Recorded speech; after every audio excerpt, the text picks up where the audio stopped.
What's up, everybody? Thank you for clicking on today's episode.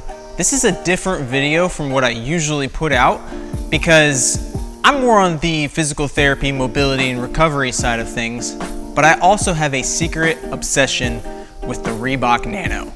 That has never been more evident than last year when they came out with the Nano 9s, and I bought like 5 pairs, I think. It's such an amazing shoe. I love it, and I have my first pair of the new Nano X here, ready for an unboxing, first impressions, and just overall description of what I think of the shoe when I see it, and hopefully give you guys something to enjoy or dissect if you're deciding on whether or not you want to buy this shoe.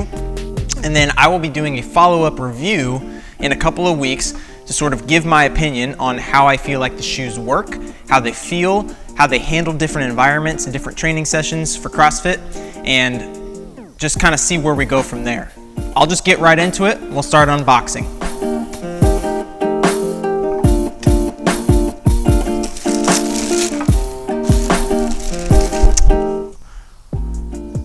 These are sweet. Wow. Wow. On first look, this is a pretty slick shoe. I got the gray Nano 10s with the gum heel cup. It's got some neon green on the inside. I'll be honest, when I first saw the shoe released, I wasn't sure how I thought about the overall design choice. I thought it seemed like more of a retro sneaker than a CrossFit training shoe. But having it in person, it's actually a lot cooler than I thought visually seeing it on the computer. First things that I'm noticing are the texture on the upper. On the Nano 9s, this upper portion right here has a very firm, scratchy, sort of tough texture to it.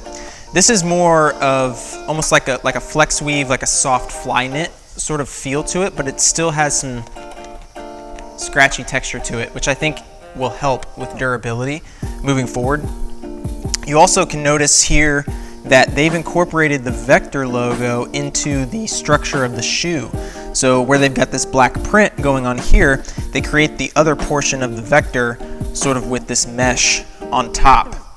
You still have sort of this booty separation. So there's the outer that peels away from the inside booty of the shoe. Overall, the entire bottom portion of the shoe is exactly the same as the Nano 9. It's got the same sort of heel cup. It's got the nice same wide base, which I think will be really great for lifting still. It sort of follows, I think, a more tapered movement towards the front of the toe. I'm immediately noticing that the toe box is still as wide as I would like it to be, but I think it might be a little bit more narrow in the front, which is something that I read ahead of time. So I actually ordered these in a half size up from what I wore for the Nano 9. So we'll see when we try these on how that feels, how that's incorporated. Small detail, noticing, I love the speckling on the front here. You notice that the old Reebok logo is now prominent on the back of the shoe. This shoe is no longer in conjunction with CrossFit, so there's going to be no more CrossFit branding on it. It's completely a Nano shoe. It's completely a Reebok shoe. You notice that they got some Nano X branding going on here on the side. The new tongue is built up quite a bit.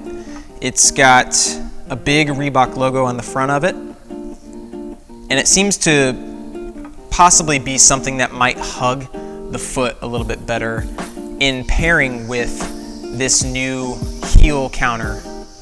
This is a really big cushion, I think a big upgrade from the Nano 9s. The 9s were so great because they were really comfortable, especially around the heel, and they really incorporated that booty-like feel on the inside of the shoe, and I think they've really built that up on this one as well. So that seems to be something that I think is not only going to add more comfort, but could potentially add that extra distance in the back of the foot that might make you want to account for grabbing a half size bigger on the next purchase that you make. Right around here on both of the upper eyelet holes, you notice some branding. It's got some words written around it. You've got a big Reebok R, and then in circular text, It says, from a tradition of over 100 years. So that's a pretty cool little detail. I think that's actually pretty nice. I love when shoes take the extra step to sort of put that stuff in there. Kind of makes it feel like it's more of its own, gives it an identity. I'm really excited to try these. I think this will be a really comfortable shoe. I think altogether, this shoe has a really good build quality. It looks great, feels great just from first impressions, and I'm really excited to be able to get these on my feet, walk around in them, give them some use, break them into some workouts, try out some weightlifting, some plyometrics, and just see how they stack up and how they handle lots of load over the next couple of weeks. Thank you guys so much for watching this video. I hope to be getting my next review of the Nanos after some use in the next couple of weeks, and hopefully give you some advice on whether or not you should purchase this shoe if you're considering maybe getting the Nano 9 or maybe the Nano 8, and how those shoes compare to this one, and whether or not you might like this based on what you've experienced in the past. So we'll see where it takes us, and I'll catch you guys in the next video.